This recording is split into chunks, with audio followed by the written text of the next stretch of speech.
3, 2, 1, go.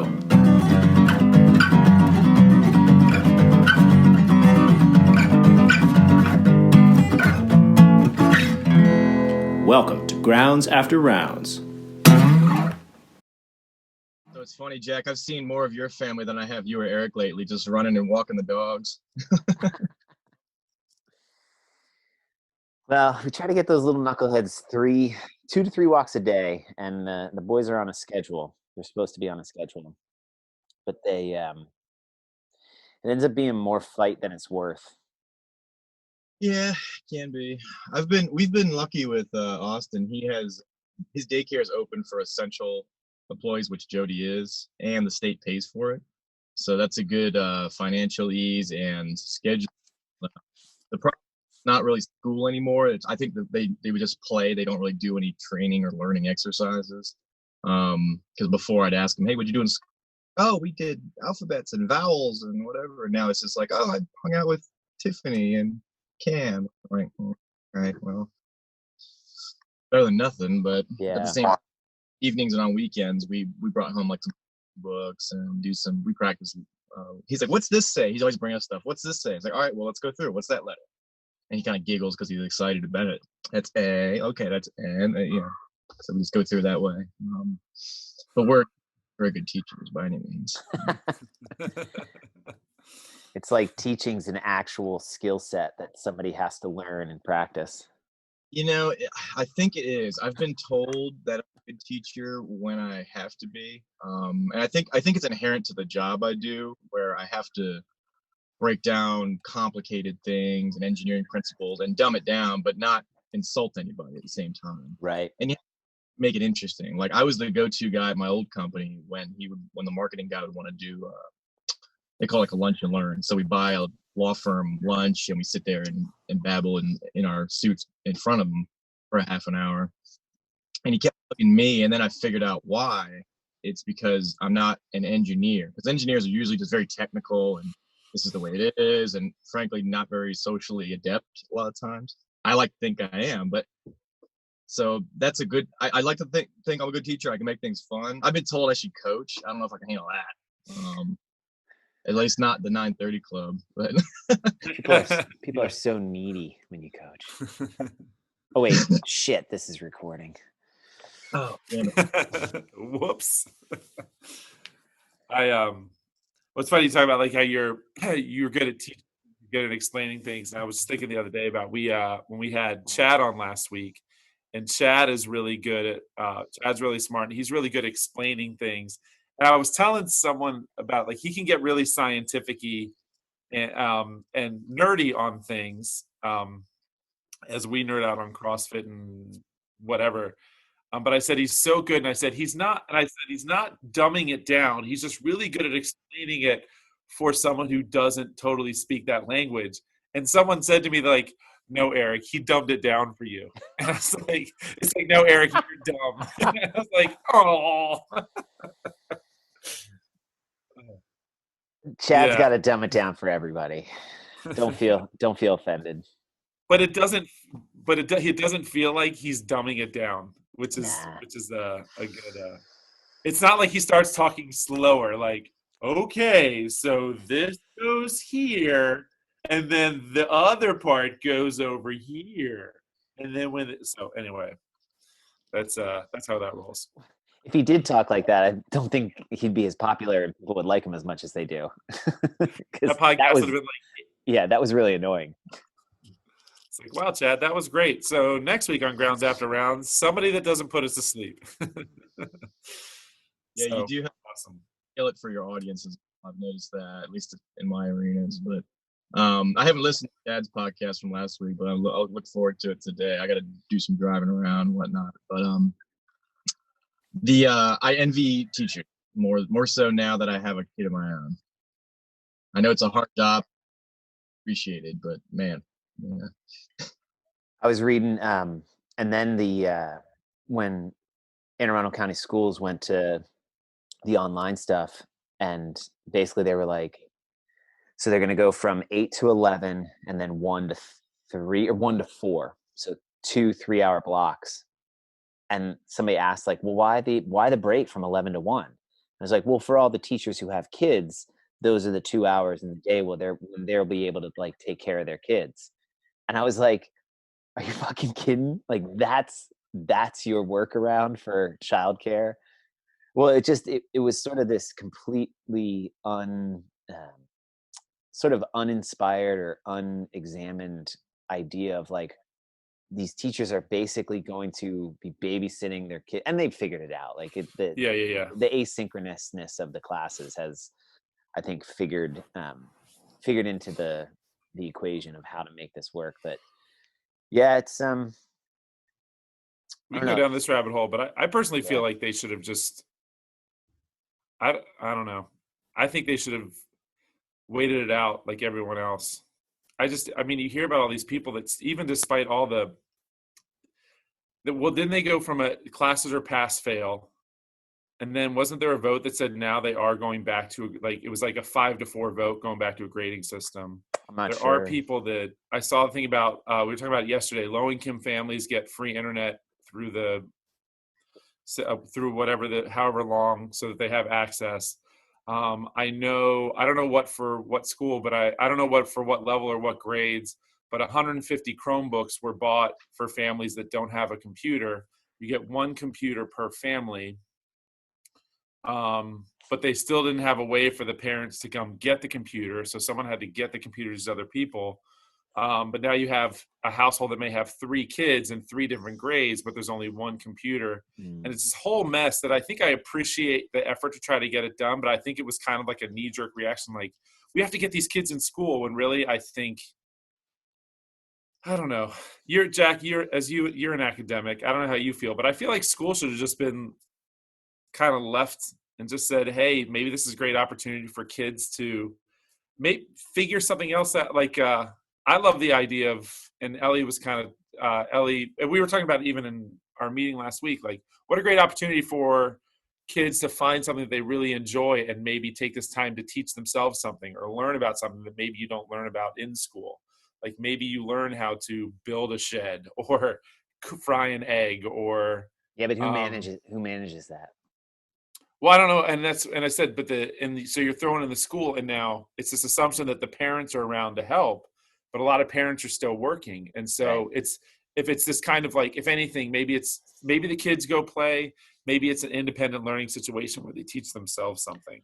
Well, so that's, And I know it's a that lot sounds right. As if you're asking me I'm going from one end to the other. an academic, like, Yeah. So, so put it back into your scenario of, then why don't we just publish programming and say, what a great opportunity for the athletes to figure it out on their own. Mm-hmm. It's independent learning time. Well, but they're paying us. You pay your taxes for the school. Those teachers get a salary. They do. So independent learning is not here, you figure it out. Independent learning or student-centered learning or CPL, the amount of pre-work required to allow for the independent learning process is infinitely higher and harder than traditional, like, teacher-led, teacher-monitored, because you basically have to create like 7 different branch plans for the possibility of getting everybody to still the learning objectives, enabling objectives, training objectives are all, they all still exist. Like, you still need a way to say, like, you started here, you finished here. What you have to do is create so many opportunities for that path to get the person from here to here. And the flexibility has to exist that if you say, I want to learn it this way and I still get to here, I need to have created a buffer and a path for you to be able to do that. And that it still is safe and satisfies the learning objectives along the way. And so that planning requires, it's a whole shift in mindset of how teaching works. So is there so for you, like, so Tony and I are a little different in that we have a kid at home that we're not necessarily worried about virtual classes, but you have two middle schoolers and a high schooler at home. Like, do you think what's going on is working, or do you think there is some like middle ground that could be, I don't know. So they're in You're a two parent different that has kids. programs. Indian Yeah. Creek, with Andrew being in high school, they 100% leaned into it, but they've already established a culture where the kids are the owners of their own Yeah. education. Right. The twins being at the public school, it's actually been very good for both of them as well, because they get the work, they're told when it's due, they can be on their own program to make it work. They're also 14 years old, almost 14 years Mhm. old. Do you know what I mean? Like that. Yep. There's only so So much you can expect from a like, well, 6-year-old, or like, yeah. an 8-year-old Yeah. or whatever. I think Nicole Yeah. is a better example to follow. Like, Nicole works she teaches now maybe 6 hours a week synchronously with her students. She's working probably 3 times as much in prep, planning, pushing out the information, answering questions with the parents, working. And the first 3 weeks of it, she was probably working 10 times as much as she normally would in the classroom. And so I feel like more so in Nicole's case, she's probably dealing with parents more so as a teacher than maybe the public school system is, based on the way, because of only her because school, or only because of the way the students learn and the style of it, or the size of it. But that's what I'm saying. For your description of what a great opportunity to allow these kids this opportunity to do X, Y, and Z, to learn something. And that's new. like, and this is my romanticizing it. Right. So this is where the reality of that, to make it happen. So what I would say is, you're right. Do it with Fiona. What a great opportunity for her to figure out how to entertain herself. How's that going to go? It lasts for a few seconds. You got it. It goes great for about 12 seconds. You got it. And so the reality of that, like, what a great opportunity for these teachers to allow these students, like, are you fucking kidding me? Like, that's going to be an absolute nightmare. It's possible, but you can't just punt on it, because here you go. Right. So do that. So say, yeah, we're just going to go ahead and pause school. No big deal. What happens when those kids have to enter into 9th grade and they don't know how to do, right? Like, so I need to know how to do this skill so that I can learn this skill, so that I can learn this skill, so I can learn geometry, right? Like, it is iterative in the sense of, like, it builds upon itself. Like, we're just not going to learn this, because that backs up this, that backs up this, that backs up this. And I got to hit that mark that I can enter into said grade. Right. And the person who says, well, I never used algebra. You're right. You probably never did use algebra, but there are certain core concepts in math that then feed into other stuff. And so it's an unsolvable problem that I think the public schools have done an amazing job. Do you think so? Figuring out how to at least make it work to hit the middle. Right. There are kids at the top end who are feeling bored as shit. There's kids at the bottom end who are going to get left behind, but they're hitting the 60% middle. And I'm like, well done. Way to hit it. When you guys put your guys, because I feel like as students, I feel like the three of us, I feel like you two fall into a very similar category as a student, as opposed to me. Like, I feel like I was probably that middle, and I feel like you two were probably like, you couldn't get enough, you could reach for more. Like, in this certain situation now, put yourself in the shoes of put yourself back in your 13-year-old shoes. Don't get in a 14-year-old 13-year-old shoes, because that's just weird these days. But like, how would you have found yourself bored at this time? Or I feel like you guys are a great mind, and that once your work's done, you have no problem finding another thing to do to kind of expand your horizons. Whereas go ahead. I'm sorry. I'll let Tony answer. Yeah. My background as far as childhood goes is I was much like Austin, very high energy, hard to keep still, but loved new stuff, like learning new stuff. Like, I could show him, if I'm working on the most boring thing in the world, he's like, what's this? And I'll say, oh, this is so-and-so. And I start telling him what it is and how it is. I expect him to go, oh, okay, cool, and go play with his Legos or something. But no, he's like, what's that? How's this? How's it? And so he likes to learn. I had that if I was interested in the subject matter. So Right. Yes. I'm 13 years old again right now, and instead of going to school, being dropped off at school, couldn't drive back then, I had to be there. I wasn't the type of kid that was going to skip school. I understood that. I would really like the sciences. I would like the English.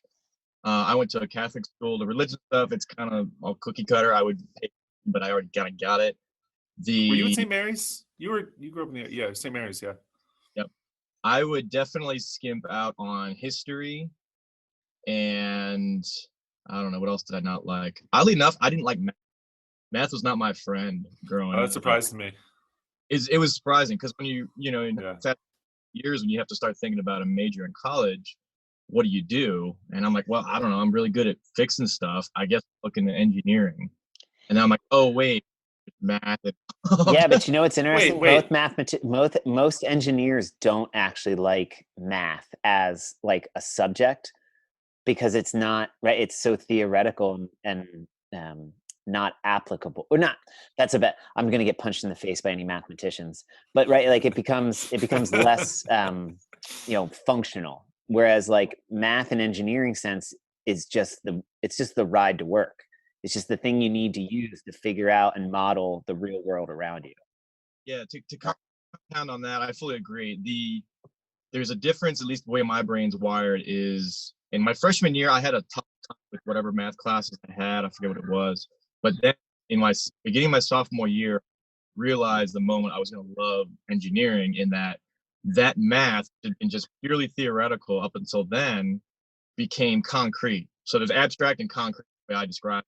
So if it has a concrete result, I'm all about it. If it's just Laplace transforms and differential equations, my eyes glaze over real fast. I don't pay attention. I don't learn it, and therefore I don't do well in it. But the one class that really got it was thermodynamics, where we had a theoretical problem, and the teacher was fantastic. I'll never forget him. He's like, we had a theoretical problem of a mug of hot water at temperature X. When will it reach temperature Y at these conditions? And we theoretical numbers and says, okay, let's try it. And we tried it, and we were accurate within like two minutes, and that blew my mind. Yeah. Kind of why I love what I do now as a job, because it's more reverse engineering. You have a result, then you need to put science to explain why and how it occurs, which for me is just the ideal job. It's great. I love it. But to circle back around to the 13-year-old, it's virtual school. I would probably not be the solid B student I am today. I'd be more like a C. Welcome to my class. I don't. Well, it's if I'm sitting there talking to people, that's in a lot of ways better than this. This is great given the circumstances, but if I have to look at a screen for 6, 7, 8 hours a day and try and absorb what's coming through the little microphone, I'm gonna go, oh, it's a nice day out, or oh, I'm start biting my nails, or what's over here? Yeah. Something more interactive. That's all. That's just the way my brain works. But do you find some of the shift in the way CrossFit classes are being offered and sort of the like kind of how these have worked for you over the last couple of weeks to stay consistent? I know you even mentioned at the beginning, which by the way, we're in it. Like I hit record a long time ago. So I'll have to figure out where the point is that we come in, because this was hilarious. This was probably our worst, but also best ever, like cold start. But the last couple of weeks, and you mentioned, schedule's been kind of weird. So sometimes it's just a run, but like, give us sort of like the Three Bears Goldilocks version of how things have kind of landed via a variety of delivery methods. Gotcha. Yeah, I'm fortunate in that Jody is very much a CrossFitter, and she has to work out almost every day. So that's a good drive. You have built-in motivation right there. But it's also can be a detriment, because she has to do what she wants to do, and I may not want to do that, or may not have time to do it when she wants to do it. So then we get crosswires there. But as far as a 30,000-foot view, when we first started doing this, I was really pumped about it for two main reasons. One is, everybody dreams of a home gym, and thanks to you guys, lending out all the equipment, you helped complete a more complete picture at home. Because if you have 3 or 4 things, you can make it work, but it's not as it's not as exciting, so to speak. Right. So at first, it's like, oh, this is awesome. I was doing a lot of classes. Most of them were participating. Sometimes I'd do it middle of the day, late afternoon, whenever I could.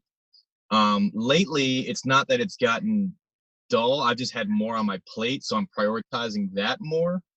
But the honeymoon phase of having your own home gym, I don't say it's worn off, but it's a little more subtle now. You kind of take for granted what you have, even though you don't realize how great it is. So I need to get myself back in the mindset of, hey, you love working out. You like doing it at home. The weather's beautiful. You work out outdoors, and you're in a way still with your friends and classmates and coaches. This last week, I've been working literally my fingers to the bone on the workshop, but that's just about done, thankfully. So I think the Zoom ones are great. I've kind of tuned our system here. Outdoors is tough to hear through an iPad. What I use. I have a Jambox. It's a big Bluetooth speaker. That thing's great. The only other factor we've run into with weather, of course, can't really control that. Neighbors. We have houses are our houses are really close together, and I'm real good friends with our neighbors. So I'll be doing push-ups or warming up during a class, and they start chatting my ear off. But I just over the fence, like Tim Allen style or whatever that was, that show. Yeah. I'm working here. Leave me alone. kind of like Wilson's. But it's good. It's good times. So I'm really enjoying it. Do I want to do this forever? No, I'm anxious to get back in the gym, because that's just like class and school. I'll draw a parallel between home and gym. Like I work better in a gym when I'm fully immersed. But that being said, given what we got, this is working great. And it sounds like I saw something last night right before bed that there's a plan to open the state starting Friday. Well, I haven't. He's going to roll that out on Friday. Yeah. Really? Yeah. Hogan's going to roll out a nice long-term plan. And knew it was coming. Yeah. Well, it's to some point you have to. Right. And not to change gears too quick, but there's a sliding bars between 100% preserving the way of life and economy we have, and letting those who get ill, ultimately could die, to shut everything down, nobody leave the house, nobody breathe on each other, nobody do anything, and we'll save as many lives as we can. Somewhere in the middle is the right answer, because unfortunately you start getting diminishing returns if you stay shut down forever, because those people that put off elective surgeries, that starts to impact their health. Depression can be a big issue. Your way of life just goes downhill. And me, I've been a little more stressed. My workload's dropped off significantly. So we're kind of watching our belts a little tighter. Thankfully, Jody's, whatever you want to call this, she's guaranteed to work in this type of situation. She may not like the circumstances or the arena, but she has good income. Mine, the work is still there. I've always said my job is pretty much recession proof, but it's not epidemic. It's not quarantine proof. Pandemic and quarantine proof. Yeah, exactly. Yeah. But So back to the online classes. I'm digging it. I gotta dig into the motivation. And again, that goes back to if I'm thrown into it 100% committed. If I have the option of working in the yard, or I got to change the truck, I might do that instead.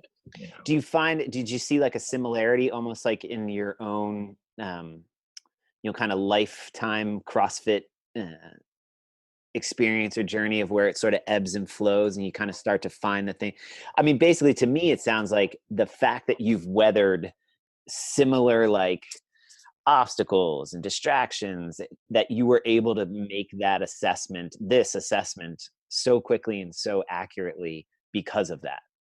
Yeah, I like to think I'm a quick learner, but oftentimes I'm.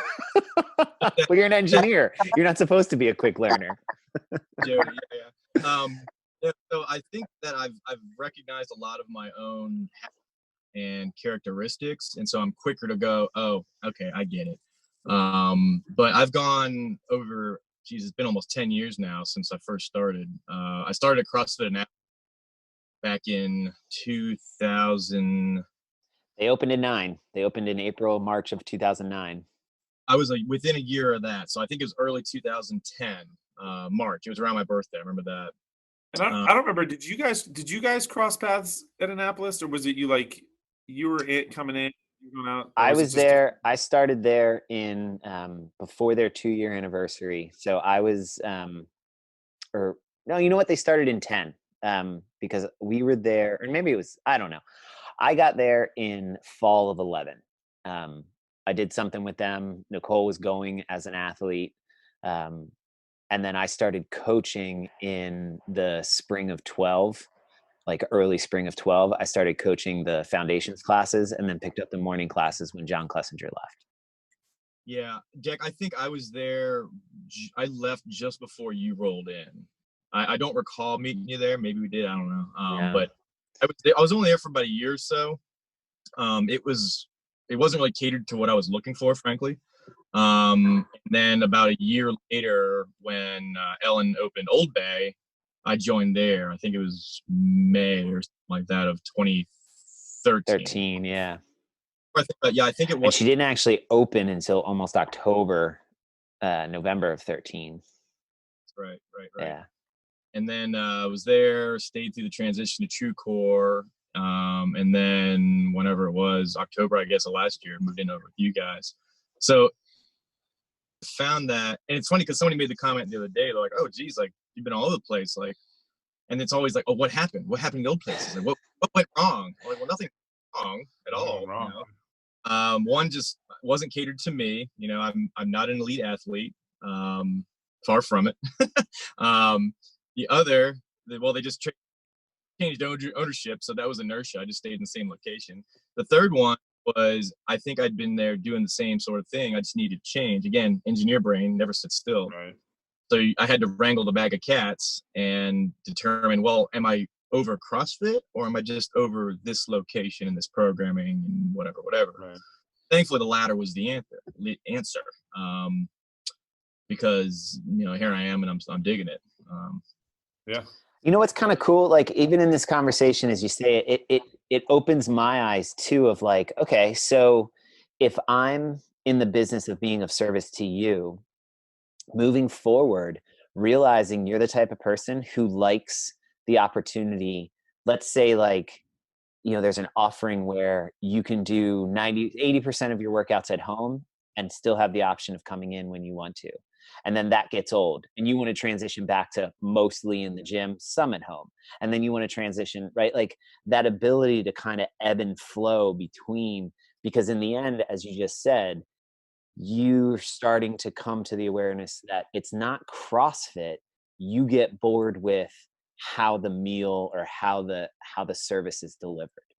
And so if I'm a flexible and of service entity, I find ways to creatively keep engaging with you to figure that out. And I, you know, just even as I said, just thinking about this conversation, like we just went through and are in the midst of 3 months of like, this is doable for a certain sect of people with a certain set of technologies and whatever. And so if there's a certain percentage of people who are like, I really like this, I really want this to be my primary source, it's like, all right, what does that look like? I don't know, you know what I mean? Like that's kind of my own engineer brain, like kind of like what, like this worked, why just shelve it? Like it could be something that people take and want to use. Right. 100% agree. Yeah. And it's funny you mentioned that because I was thinking exactly that. Like, oh, I could do this work at home. If it's one I could do home easily, then I'm more quick to switch that. Like you did the sine wave function. Yeah. My decision process is more of a square sign. It's either yes or no. Yes or no. There's no like, maybe I'll work you out. I don't know. It's so what flips the switch when I'm coming into the gym, what flipped the switch was I would get my gym clothes on. As soon as I get the truck and start it, then I'm going. Like, right. Gym clothes on. I've had a coffee. I started looking at emails. I've gone, oh, I should do that instead. I go to the gym. Okay, I'll do that instead. Same thing with here. The switch is I get my gym clothes on and I go down the basement and out the back patio. Then it's like I flip that switch. But back to circle back around to the virtual classes and the in-persons, I think that would be very appealing. Fortunately for me, I have a very flexible schedule. The gym's 4 minutes away, so getting to the gym isn't a big hurdle. Others who have a more stringent schedule, out at home in the morning, like a 6 a.m.ers, that'd probably be very beneficial. Again, on those days where you don't need a lot of equipment, you just need a lift and a ab mat or something like that. Yeah. Explore that. Yeah. I mean, again, I may be romanticizing it, but I think that could be a viable function. Now it just becomes, what's the added demand on you guys and the other coaches? Like, are you going to teach at 9:30 in person and then sit down for an hour and look at a screen and do a 10:30? I don't know. I'm just gonna coach with a GoPro on my head. We're just gonna throw a GoPro on my head and go through it. Yeah, it'll be perfect. Well, it's funny. Jack and I were talking yesterday about how this is this whole situation has kind of opened our eyes to this thing where it's like we never really thought about. Like Jack, you said it yesterday. Like the virtual thing. Like you thought about it a little bit in the past, and you're just kind of like, eh. I just don't want to be a content provider, right? Like that's not a skill set that I've explored or learned, or like. And so when it was first sort of like, no, if you want your business to stay open, you're going to figure it out. Remove the choice of doing it. And as I said yesterday, it's kind of fun. Kind of fun, yeah. It definitely has its. We like being in front of the camera. We like hearing ourselves talk, and we like seeing our pretty faces. And it's been fun. And yeah, like you said, and I think some of the obstacles we thought were going to be there after a couple of adjustments here and there actually really haven't been that difficult to overcome and make this like a pretty smooth thing. And so I think it's kind of created this potential for another way to kind of do this thing and keep people like you. And I said, I've been doing this for 6+ years now, and I've definitely I've had my ebbs and flows. I'm definitely of this, and I have those times where it's not burnout, but I could use a change in scenery, and maybe it's not. I need a change in scenery in the place I am, but what it is that I'm doing. And so maybe it's like, I love CrossFit. I really enjoy CrossFit for 2 weeks, I just want to just do 2 weeks of just a weightlifting program just to break things up. Like, I don't want to do burpees. I want to do pull-up. I just want to work on my snatch for 2 weeks and I'll come back to it. And so I can see like you've been doing this for such a long time that how can we keep evolving, still be true to what it is that we're trying to provide. And so hearing stuff from like you and then opportunities like this kind of give us that chance to think about it. Yeah. And it's interesting too, what I've just figured out this past week or two, at least I self-alerted, went, wait a minute, why am I doing this? Is I hate running. Running is my nemesis. For whatever reason, I'm just not a good runner. It kicks my butt every time, even though it's just running. I've been doing a lot of running. I've out the 2, 4, 800 meters. I know what the mile loops are around my neighborhood. And I hesitate to say I've enjoyed it. The other thing I've done a bunch of here is a little more weight focused stuff. So you don't really get your cardio up at all. Just go down, do some squats or do some deadlift, do some cleans or whatever. And that's kind of like shooting from the hip. Like, okay, I'll do a set of 5, 5, 5, 5, 5, something. Or if I'm just going to do some running, do a little jog, do some mobility, and then go for some shuttle runs. Because just running continuously, I think we can all agree, is just monotonous. Exactly, Jeff. That's why I started CrossFitting. I don't want to do that. And sometimes I think, like you said, doing that sometimes too, where it's like, I don't know, I think I'm just going to go do a 5x5. It's also that like, I don't want to do this. Sometimes I think it's that I should work out today, but I don't really want to do this. Maybe if I just do this, at least I did something today. And so I think sometimes that's the feeling too. Like if the workout has running and burpees, and in my mind, I'm just saying like, yeah, I need to I need to get better at these things. The only way I'm going to get better at them is do them. And I know there's so much fitness to be had, but it's like, you have to just like drag me by my feet into the gym to do that. But if I at least like, oh, well, I have a barbell here. If I do 5x5 back squats, at least I moved. At least I got something in. At least I got my heart rate up a little bit. I felt good about it. It's one of those too. Like Jack, we've said this 1,000 times before. Once you have those days where you just don't want to go, but then once you get there, you never regret going. But you have plenty of days where you regret not going. And so sometimes I think it's just that, like what's that thing that's going to at least just get me to move today? Because I want to move. I just don't want to do that thing. And so I think having that freedom sometimes too lets you keep your fitness up and happy. Well, you just mentioned earlier, it kind of rang true, because just yesterday I was kind of bumming because I'm like, I haven't worked out in like almost a week, like a real workout like this. Yeah. A Zoom class, I should say. I'll say this isn't a workout, is it? Are we working out? Just I'm doing sorry. presses, just constantly pressing. I've been doing butt clenches the entire time. Kegels. 60 minutes of Kegels. But yesterday evening I was kind of like, oh God, like I haven't worked out. And just like, Jody and I both, and probably you guys, if you don't work out and you want to, you get grumpy. It's like, all right, I need that work. I need to stress my body a bit. But she says, she was quick to go, but you've been working on that, your shed all week. I'm like, yeah, that is physically demanding. I tore my hand. Oh, nice. Like, okay, sure. So yeah, I guess you're right. So You been doing pull-ups in that shed? Yesterday was roofing, but I Ooh. ran a drill gun. It slipped and stabbed me. Oh.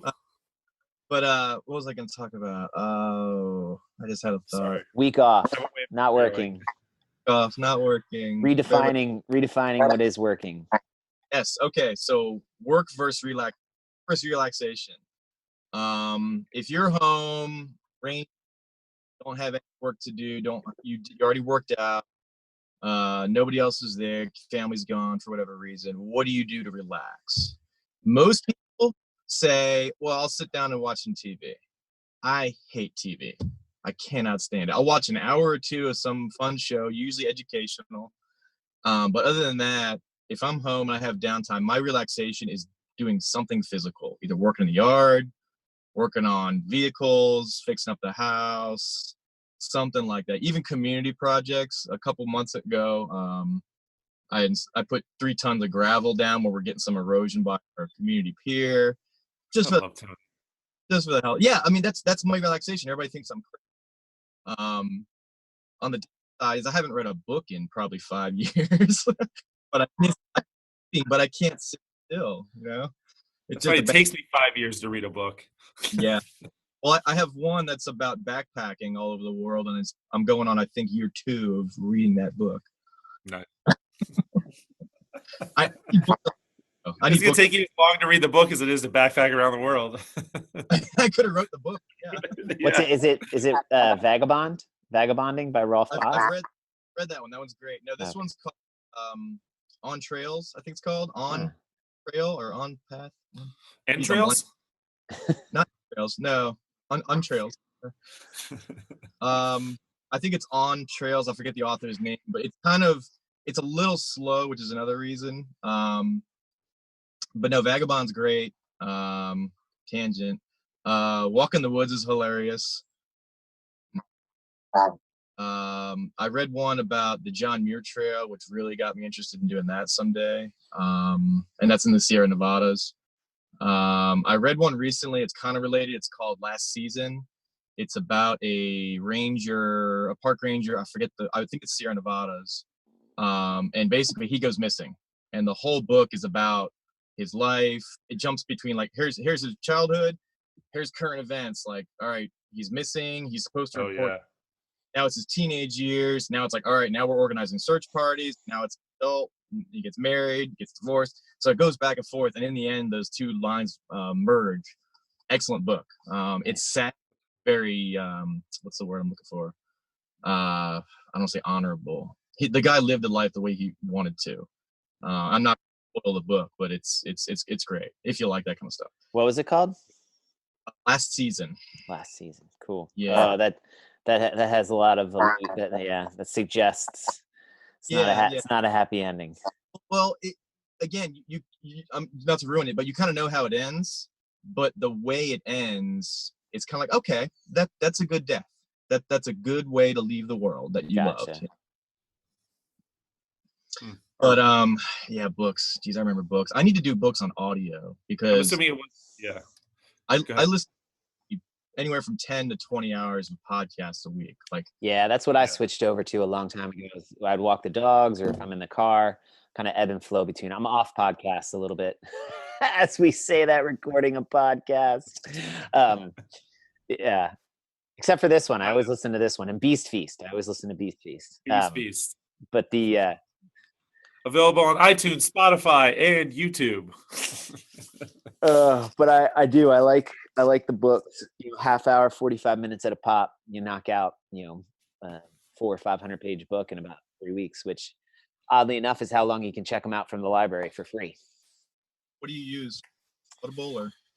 So Overdrive for free. It's from the library. Like, you can go through Anne Arundel County Library, the Overdrive app, for both ebooks and audiobooks.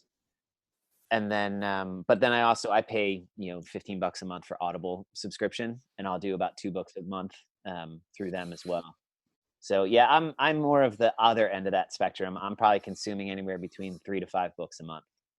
Nice. Well, I kind of want towards more books and less podcasts. Podcasts are great, don't get me wrong, but I think the longest podcast I listen to is usually like at the most 3 hours or so. Oh, is that to Tim Ferriss or like Joe Rogan, like long form? Yeah. Ferriss and Rogan. Rogan's probably like one of my top 3. Ferriss is kind of ladder a few times. Again, not that he's not entertaining. I go back and forth with Ferris. Yeah, it's just something like a certain topic has to catch my attention.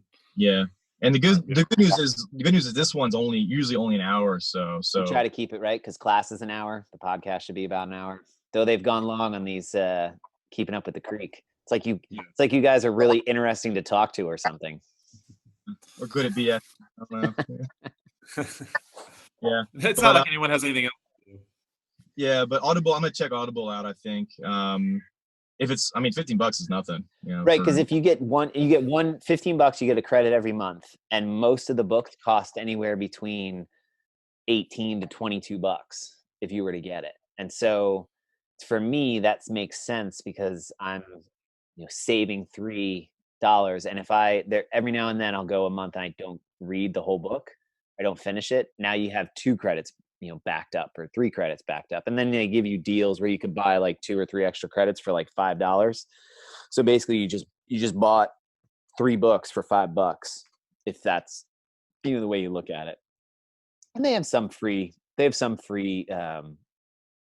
with your subscription, you get access to like certain things. I don't use those services as much, but there's a lot. Audible, it's through Amazon. It's a great thing if it's something you end up knowing you'll use. And I know I use it.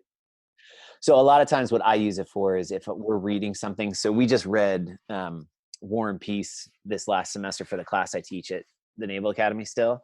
And so I got the Audible version of War and Peace. And so what I would do is I would read along as I'm listening to it.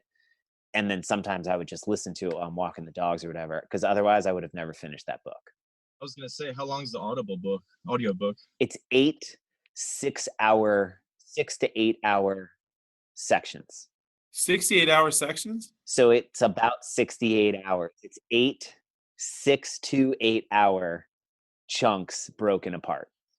And so you listen to about an 8 hour chunk, and then it's like, this Audible book is incomplete. There is another section. Please download the next section to continue your book. And I'm like, Jesus, I'm only third of the way in. Times 8, 64 hours. That sounds about right. Yeah. Yeah.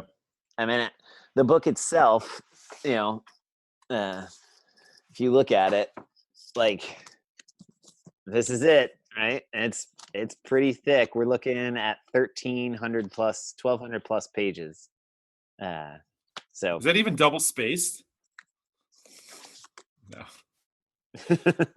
Pretty small print. That reminds me of, I don't know if you guys have ever read any of the Ken Follett books, but his are like that. Yeah. I'll tell you, it's worth it though. It was awesome. It's a reason why it's War and Peace and it's Tolstoy. Like, it was amazing. I highly recommend it. we did sections of it in high school for one of my classes, and I ended up reading it back then on like over the summer. Great read, definitely. Everybody should once, you know. Yeah.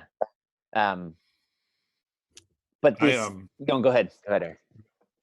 I say when I enjoy reading books. I have trouble staying honed in on one. Or like I'm the reader that needs to go back and read again because I'll read a whole chapter or something and then go back, and maybe because it was a noise in the back, I kept focusing on the noise in the background, but I kept reading. I've actually enjoyed a hardback or a like physical book in my hand more than I've enjoyed having a reader like a Kindle Fire or something. But now, like since having Fiona, it's a lot harder to sit down and read a book, or I only get to read it in chunks, and so I go back and forth. It takes me forever to read a book. I have a Kindle,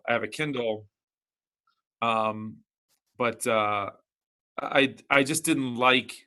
I don't know. Because I like being able to go back and read things, and I can mark pages and stuff, and you can do that with your Kindle. But I feel like I'm less likely to go back and do that, especially if it's something I'm reading for information. Like I like to be able to mark it, open it up, go back to it. I know there's ways to do it with Kindle. I just like having the physical book. And I finally like a couple friends of mine, Phil and Jason have been telling me forever, like, you need to read Extreme Ownership by Jocko. Read Extreme Ownership by Jocko. And I think, and every time I think of Jocko, I was like, yeah, I'm sure he has like great things to say, but I can never get over like when you told me about it the one time. It's like, you ever hear that one? It's like just like good. And so he finally talked me into reading it. I'm gonna light you on fire. Good. I'm gonna rip out your toenails. Good. This is getting dark. And so I'm gonna make your investment portfolio drop 14%. Good. Him and Dave Goggins. Yeah. The application of a single metric across every aspect of your life. That's an effective strategy for leadership. Oh wait, never mind. Sorry. What were we talking about? So I downloaded the book on my Kindle, but I didn't realize that I also downloaded the audio version of it with it. So you can get the book with the audio version. I was like, oh, this is kind of cool. So actually last night, did he read it himself? He and Leif, I think he was the guy. Oh, the co-author. Yeah, the guy. So who they're wrote reading it. The guy who wrote the book. But then they put Jocko's name on it. How does that work? I don't know. Are you being critical? Are you being critical right now? Because I feel like this is why I always held off on like reading the book, because there was always like when you would talk about it, you had some reserve in the book itself. I don't know, but anyway, you read it and you let me know how the metaphor works. The application of combat and warfare metaphors to everywhere outside of combat and warfare. What does that do in your relationships? That if I treat everything as combat, how does that work out in relationships? Okay, I totally get that, because when he talks about this plant and manufacturing this good, and he compares it to this firefight that he got in when he was overseas, I was like, oh, that's really intense. Like that's really interesting. But there are a lot of like there are a lot of things I'm getting from it already. Is like, oh, he makes a really good point about like, accepting this and explaining this and stuff that it's actually a lot of stuff that I've actually heard from you as well. Not comparing snatches to being hunkered down in a firefight in Fallujah, but it's the same thing. So if I treat my business like the taking of an objective in a combat environment, so that's the metaphor, right? So the way metaphors work is they take two dissimilar things and they equate them as the same thing with the word is or an equal sign, right? So it's a mathematical equation saying business is war. Okay. And there's certain elements of that metaphor that works because they do feel that way. There's this extreme ownership that you have to accept things that are in your control and outside of your control and blah, blah, blah, blah, blah. Awesome. What happens in war when you're taking an objective and you're a superior force? You have collateral damage. Yep. There is the death of innocence. There is a winner and a loser. Wait, is there a winner and a loser? Who defines the winner and the loser? So if I Right. treat my business as war, who's my collateral damage? What is the cost of that objective and taking that objective? Who are you willing to sacrifice for the taking of that objective? If I'm in charge, I'm sacrificing you too. Sorry, you didn't make it. But don't worry, Yeah. for the greater good of the business, we won. Does it feel like you won in that scenario? Absolutely not. That's the power of the metaphor. That's the problem with metaphors, is that not that Yeah. we don't pay attention to the stuff that it actually suggests, and I can sell my book and I can make the copy and I can, blah, blah, blah, Yeah. is that we don't pay attention to the stuff that it hides. What is that collateral damage? What is the cost? How does that drive our behavior? And how does that then, in the driving of the behavior, facilitate not paying attention to my biases? And so that's all I say, is that the leaning in by .com and Mhm. business investment, and is that it's saying like, look at this guy, he's totally on point, he's got everything figured out, like this totally makes sense. And it's like, because you as a population, as a industry, already have all those tendencies. You don't need somebody to tell you to be more aggressive and to take Yeah. extreme ownership and do all this. Like, you already do that. You need somebody to come in and talk to you like Brene Brown and be like, no, you guys need to be more vulnerable. You need to lean into Yeah. your emotions a little bit. You need to recognize that there's a human capital expense to this shit that you're trying to publish and that you're trying to push. And I think, That's my, there you go. That's my and full so, disclosure of why I have a problem with taking military metaphors and yeah, applying them into the business world. because we've had these conversations before where you've talked about someone, we've talked about it with hero wads, like, put yourself in that situation and hero wad, like, you're not getting shot out when you go out for your mile run on Murph, right? And it's like, so sometimes that can be a little extreme, but we've had these conversations. And so it makes me, as I'm reading / listening to it, which I actually really enjoy, because listening to it while I'm reading it, I don't get distracted by this sound over here.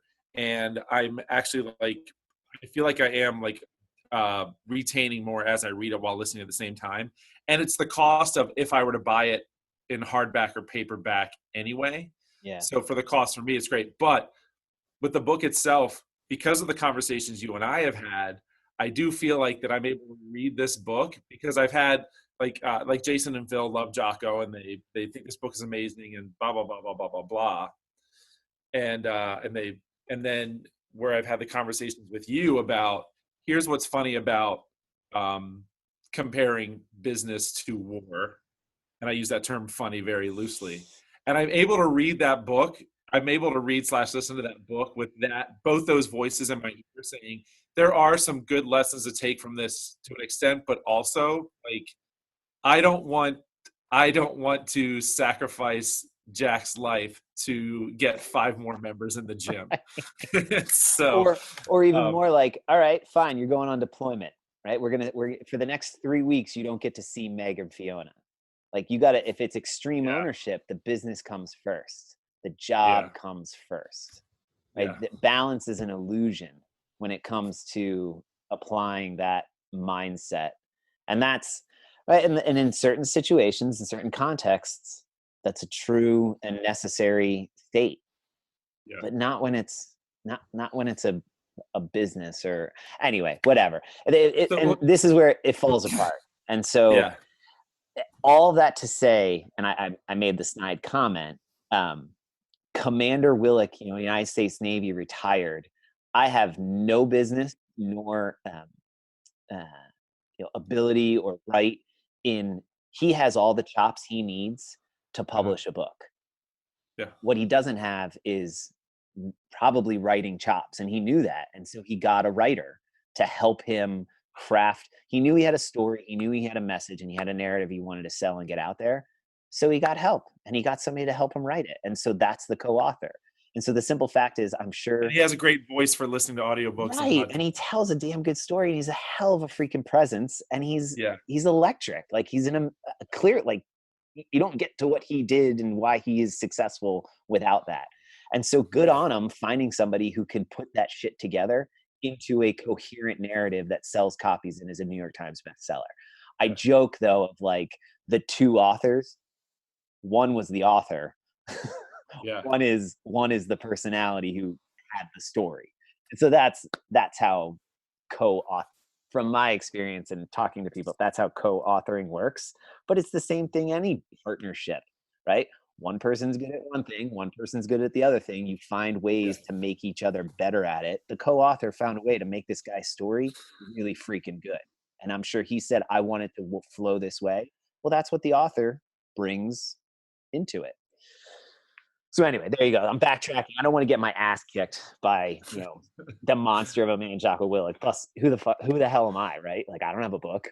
So, Well, tell you, if I show up with a nice high and tight crew cut after the quarantine and just start talking to classes like this, and we bring it all back. Hey, thanks for being on the podcast, Tony. yeah.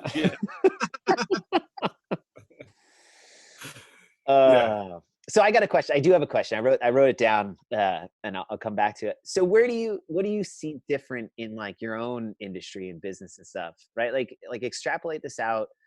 It's, November of this coming year. We have not had a resurgence of, COVID-19 and Corona and stuff. Like things are trekking along. How are things different? Like what's the new normal look like for you guys? So a normal day for me is 90% of the interaction I have is phone calls. And I say phone calls over emails because a lot of times the context is sensitive and they may not need or want that in writing yet. So that's where the consulting aspect comes in. For instance, if I'm hired by law firm, ABC and partners, they represent, I don't know, I'll pick on somebody. They represent Boeing, let's say. I'll pick on them. Boeing is a named party in a lawsuit or even insurance claim. They may have cost either several $1 million or may have caused several fatalities, whatever. So as a consultant, I have confidentiality to ABC firm to tell them what it is. Like, it's not, hey, I get them off the hook or I get the other guys in trouble. It's, here's what it is. You need to know. If you did something wrong, you need to know. If you did nothing wrong, you need to know that as well. So a lot of times my interaction is get their initial facts, do whatever sort of a level of investigation I can, get in touch with the client, say, okay, here's what I see. Here's what I have as far as materials. Based on that, I'm looking at this is the result. And I can put my lawyer hat on. I go, now I'm familiar with the courts in this venue. We may not want to push that if that comes to shove in that avenue, blah, blah, blah, blah. So it's mostly phone calls. So a lot of that hasn't changed. What has changed is the upfront work. In other words, more the initial. Like there's still accidents, there's still fires, people are still falling down, getting hurt, fingers off with the saw, pick your poison. But what's interesting is that the insurance companies being very proactive in damage control and protecting life and property is a lot of the insurance adjusters are just going, well, it seems pretty cut and dry. We're just going to pay the claim and rebuild these people's houses or pay this injury claim, whatever, because we're not allowed to interact. We can't have somebody traveling because there's travel restrictions, so on and so forth. So the immediate horizon is slowdown of work because of lockdown, effectively. It's just that interaction, the physical part of the job. Down the line, come November, and frankly, like when this thing's lifted, there's going to be a surge of work. I'm sure of it. But down the line, like, late this year, I think a lot more is going to be, let me step back. A lot more is going to be virtual. And what I mean by that is traditionally, the industry is very old fashioned in that it's phone calls, it's meetings, it's in person, it's face to face. And a lot of most of the guys still try and send me faxes. I don't know. That's awesome. Email's difficult for a lot of the clientele I have. But I think like this type of Zoom is not secure as I think a lot of people would like. I'm not bashing Zoom at all. It's not secure. Yeah. GoToMeeting I've used a lot, and I've tried to coax clients to use that. Because okay, well, can you explain this to me over a phone call? I'm like, not really. Like you need show and tell. So if I can share my computer, go, okay, photo of the house. We're focused on the front right corner right here. Next photo. All right, see this burn pattern. See how it looks like a V shape. it points down to where the source of that flame was. Zoom in further. Da, da, da. So I can just walk them through, and they're like, oh, okay, yeah. Once you get them set up with that, they're good to go for the most part. But I definitely foresee a lot of more virtual meetings than me driving to Philly for a 2-hour meeting back.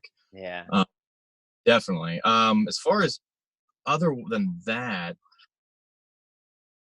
it's tough to say. I don't think too much is going to change. It'll probably be business as usual for the most part, because a lot of it is just boots on the ground. I have to go see things if it's available. I just got one yesterday out in North Dakota, house fire that happened in February.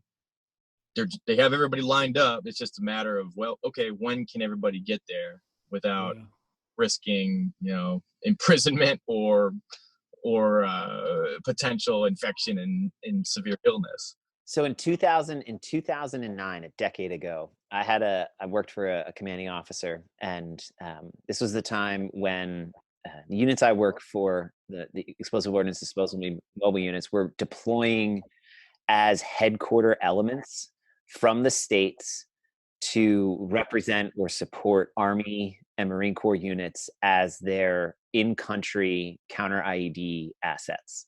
So basically you have like an 05, 06 command Navy supporting an Army 2-star general command. And which is totally normal the way the Army works, is like the 2-star brigade level, goes forward and takes, or infant, takes bolt-on elements, and they have some organic built in with them, but so that was normal. The only difference was it was joint service, but that was just because of the nature of what was happening in Iraq and Afghanistan. Army couldn't handle it all. They had to get support from services, or support from other services. So the Navy, for us, the idea is if I'm the CO of a ship and I deploy, well, guess what? The ship leaves. And so it wasn't let's say Eric's the deck guy and you're the engineering guy and I'm the ops guy. We all got on the board the ship and we left. My units, EOD, we were used to maybe a platoon leaves, but the headquarters element stays back. Maybe another platoon leaves, headquarter element stays back. Here, all of a sudden, the headquarter element is going forward. And so the idea was, well, what about all the platoons that still have to be trained back stateside? I had this CO and he goes, we have the technology. We can do both.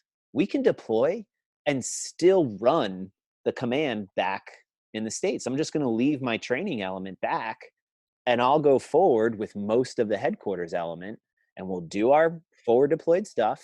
We'll work double shifts, right? I'll have half my unit forward working daytime in Iraq, but I'll have another half that works nights because they've got to coordinate with the training unit back on East Coast time. And in 2007, 8, 9 timeframe, we were doing these meetings where I was briefing a 2-star virtually in the same time zone with elements back in the States, also on the virtual, plus the in-room people. We ran a captain's mast with people back in Virginia Beach while we were in Iraq. And I realized at that moment, oh, there are no limitations if you have the technology and the comfortability. In the end, it's accomplishing the same task, which is here's the CO on the camera yelling at the sailor back in Virginia Beach and handing down the punishment. Done, right? I wrote it up. We scanned it. We sent it via secure messaging, it got into kids' record, because most of that stuff gets scanned and sent down to the place in Tennessee anyway, Millington, Tennessee anyway. And so it was this idea of a decade ago, we were doing this stuff. Deployments end, right? The drawdown in forces, and everything goes back to the way it was. And it's taken now almost a decade, the comfortability of being able to do this. So really long story, but the idea of, as you're describing it, I agree with you. I think your industry saw, oh, this is totally doable. It's not going to be a wholesale, paradigm shift. The whole thing. It's going to be kind of this slow, we broke the ice and showed, hey, this is doable. Just small little iteration of, why do you ever have to drive to Philly again? To be able to just sort of be okay, hey, I'm going to walk you through on this app called Loom. and I'm sharing my screen and I'm also on the camera, like here's where the fire happened. Yep. Okay. Now back to me. Like, hey, okay, so that's what I'm talking about. Blah, blah, blah, blah, blah. I walk around them and I'm taking back to here's where it happens. 10-minute video. You just saved probably 6 hours of work driving up and down the Eastern Corridor. I've done exactly that a few times where I'll be like a lot of clients, if I'm on, like, let's go back to the fire scene. I'm on a fire scene and they say, yes, when you're done, call me, because they want to know as soon as possible. Like, they got to advise the carrier, all that good stuff. So I've said, well, it's kind of complicated, but there's this dude out here and this one ties into that. It's like, tell you what, it's like, what kind of phone, weird question, what kind of mobile phone do you have? He's like, I'm like, can I FaceTime you? He's like, oh, I've never done that before. I'm like, well, your phone's going to ring, you're going to answer, and you're going to send a video of me, and I will walk you in. He's like, you can do that? We can do it together. We have the technology. Yeah. So I think and it's funny because there's kind of a duality that, driving to Philly and back for a 1-hour meeting, yes, it's very inefficient, but on the other side of the coin, like, that's billable time. I bill by the hour, so I'm like, you're billing for listening to your podcast and book on tape.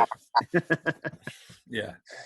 But so let's not reinvent the wheel here. Yeah. But I'll put efficiency over a little bit of billables. Yeah. And here's and I'm not saying, right, like, there is no replacement. I had a great mentor. You can't fake showing up. At some point in the end, like, there will be a need for physical presence, but there's also room for a balance, for a blending of it. And it comes back to our CrossFit scenario of, right, what the situation deems. I want to be able to have the option of being of service as best as necessary to serve that situation, that client, that scenario, that emergency. And I don't want to introduce, like, well, it has to be done in person. It has to be done virtually. No. What do you want? What do you need to have happen? Let me figure out what's the best medium or way to deliver that service. Yeah, I'm of the camp that almost, both in business and in CrossFit, that in person is almost always best. Now, does it that virtual is not good? Not at all. For instance, when you guys are looking at a screen at 6 different people, like, I imagine it's more difficult to pick up cues, or somebody's, lifting with their back, or they're not getting full depth. Like, I'm sure you're going to miss a lot of that because you have 6 screens going on. You can't really see, it's this big, so on and so forth. But there's aspects where if it's just like you said, like, if it's just a simple run WOD, do some pull-ups, do some push-ups, then the onus is really on the athlete to do it right. Like when I go for a run, I leave behind and I go down the block and back. I could go to the mailbox, stand there for a minute, and then go, okay, all right. but what do you gain for it? Right. What was I going to mention? There's customization, scalability, and that all comes in the nuance of what the goal is. Yeah. Where I think this could work for yours and our future in the gym industry. The business aspect, again, I think I don't force people, but I go, hey, check this thing out. Like, I can share my computer monitor with you. Really? How does that work? Like, that's, yeah, no, it's been around for a long time. So I think technologically, as far as information and meetings go, the industry is lagging a bit just because it's mostly old school. Like, there's nothing that forces them to evolve and use technology. Like, in this case, you guys have forced them. Yeah, exactly. So I think once you get forced into it, I'm the same way. I'm a product of inertia. I'm used to this. This is my habit. This is what I like. I'm not scared of new things, but it's going to take some work, and I know this way, and I'll do that later. I'll do it later. Now, this one's like, okay, you went to the gym? You got this. Okay. Once you do it, okay, this is fun. Cool. I like how you were able to compare your business to CrossFit. Can we compare it to war now? Can we do that? Can we try it now? Well, I kind of did. You know what I mean? Like, here we were. We got deployed out to a combat zone, and again, they're all lessons that shift your perspective on what's possible and impossible. right? It is impossible to go a week without sleep and minimal food and yet still be able to go do a 2-mile ocean swim in a certain amount of time. Right now, if you said that all three of us, that's what you have to do for this next week, we'd all be like, that's stupid. It's impossible. People do buds every year, right? Through 4 or 5 times a year. Guys are going through classes and stuff. It's impossible for a woman to complete that. Probably not anymore. Not for a while. Like pretty soon. Nope. Right. And just ask the woman who completed the first marathon. Right. They told, oh, women can't run marathons. It's impossible. They'll die. No, it's ridiculous. And now most women run marathons faster than most men. You know what I mean? So it's like those ideas of what's impossible. I think that's my takeaway of this conversation. Of it isn't what's impossible. It's just this is continuing to give us an opportunity to see what I thought it had to be versus, oh, well, that's an option, huh? And then ask the question, is that an option I want? Like, does that actually serve me being consistent, getting in the gym, recognizing that if I go a week and not do something physical, I'm going to lose my mind. So yeah, I love it. Like, that's awesome. So, but like everything nuanced, and I think a lot of the times, at least in my industry, again, it's inertia. This is what we've always done. I'm comfortable with it. I'm familiar with it. It takes a little extra brain power to even just prepare mentally for something new. But when it comes down to it, it's really the same exact thing. Now, I could be here instead of wearing, a blazer and a shirt. I can be wearing a hoodie and a t-shirt. Obviously, if I'm meeting a client, I haven't shaved in a week. Like you clean it up still, but you can have pajama pants on. And who's that? What's that really? Like, I think a lot of old school guys are like, oh, well, you could just be, home in your underwear. And it's like, okay, I'm in underwear in the courtroom. I just have something over. Yeah. Like, oh yeah, right. Your robe's nice. That's a good point. Yeah. What is different? Because there's no real product that me and my company provide. I am the product. It's the information I relay based on the materials I receive. Yeah. So, I mean, granted, the appeal needs to be there at point. I need to clean up and go to court, obviously, for obvious reasons. But really, like half the time I go to scenes, there's the attorneys wearing jeans, or 2 or 3 days unshaven. It doesn't matter. It really doesn't matter. Well, I think that's my transition to my gratitude for this week is my ability to wear my PJs for as long as I want. And I got to just wear socks this entire time. And so I don't even have to put on shoes if I don't want to. Seriously, like I keep it that simple. Though I will say I'm trying to find an excuse. I still have a Stitch Fix account and I just got new delivery. So I'm still trying to find a reason to wear real clothes and grown-up clothes. You looked really pretty yesterday. Thank you. I appreciate that. At least once or twice a week, trying to actually dress, not even dress up, just wear something other than sweatpants and a freaking, long sleeve shirt that looks like I rolled right out of bed. He showed up to our staff meeting yesterday with his hair all done, a nice shirt all cleaned up. He still only had on just underwear, but we got the top half going. That's my gratitude. Nice. Yeah. Comfy clothes, but still the excuse to dress up when you need to. Nice. Yeah, well, I think a lot of that, it's the part of the dressing up is it's self, I'll use the word pride, but it's self-care pride. It's respecting who you are and who you can be. And like every now and then I'll do the same thing. I'll, run errands in a button-down shirt and khakis just because, you feel better about yourself. You feel more accomplished. So there's that as well. Gratitude. Didn't even think about it. Let's see. I'll go back this week. Jody's been really stressed about being redeployed, as I mentioned earlier, to the hospital. And before this, she's like, "Oh, it's just kind of like the flu." She was real dismissive. And she kind of a couple weeks ago when we started getting locked down, she's like, "Should we like stock the freezer? Should we?" I'm like, "I don't care, don't worry. But we should get more like frozen food." I'm like, "The freezer's full. Don't worry. I took care of it." Because it'll always get used. It's not going to go to waste. And what about, should we get more toilet paper? I'm like, "We'll be fine. Don't worry about it. Like, just step back, relax." I'm grateful that she's as tough as she is. And that she's a tough one. Yeah. She provides me context when I start getting like, I haven't worked out. This sucks. I don't know. I gotta do something else. She's like, "You've been busting your ass on that shed. Isn't that a workout?" And I'm like, yeah, my back and my arms have been hurting for a week straight. Yeah, good point. Good point. So for an engineer that knows it all, I don't know it all. So. Yeah, nice. That's awesome. Awesome. It's a good one, man. Out of the minimal interaction I have with other people, I'm glad that I'm stuck in the house with that one. Yeah. Yeah. Well done. Amen. Nice. I'm gonna go mine. Mine is you right there, Tony. I've known you for like since I started CrossFit. You were I think you were one of the first people I met at the gym, and you've just always I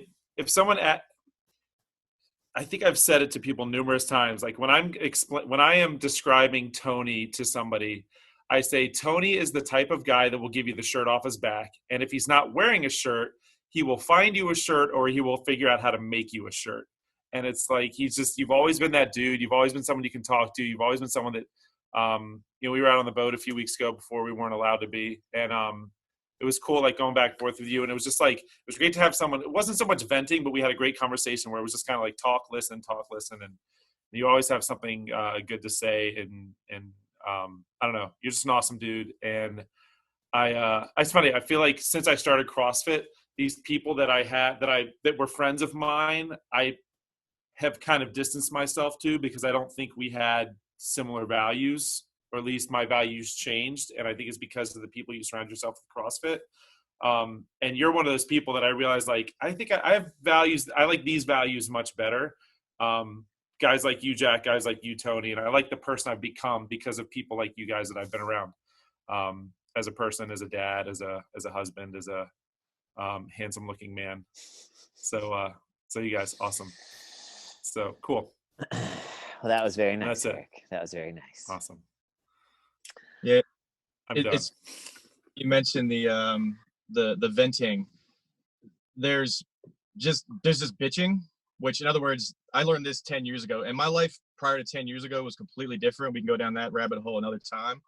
But very, very, very few of the same people I used to interact with. Almost none of the same friends. The only thing that was consistent was basically my family and about 4 or 5 people, literally. And that was just a reevaluation of my life. I did a reboot, and I realized that just because I've been friends with somebody since 4th grade doesn't mean we're still friends. And that's fine. Yeah. Nothing against them or me is not a problem. It's just people change, people evolve. So I've always tried to do what you mentioned, helping people out. That's one of my double-edged swords. And I like how often it bites me in the ass too. And Jody's like, how long were you over there helping? I don't know, the neighbor or whatever. Like, oh, we were there about 4 hours. Like, geez, did he buy you lunch? I'm like, no, I don't need lunch. I just helping him out. He's like, well, I guess you can ask him a favor next time you need help. I'm like, no, not really. Like, I don't. There's no currency. Like, I genuinely just like to help. Like, let me do it. Yeah, that's awesome. I appreciate that, man. Thank you. Yeah. All righty. Well, this was fun. Eric, you got a joke, or do you need me to do? I got one. In the spirit of Tony's. So my wife keeps giving me a hard time that I don't buy her flowers. I didn't even know she sells them. Yeah. That was on the Dad Says joke Instagram. Sure, Tony. I bet you got a good. Do you have a good one off the top of your head? Because if anyone has good dad jokes outside of us, it's this guy. He's no pressure, of course. Yeah, no pressure at all. Oh, I don't know, nothing you guys haven't heard already. One of my my favorites, of course, is kind of drawn out, but it starts off walking to a club.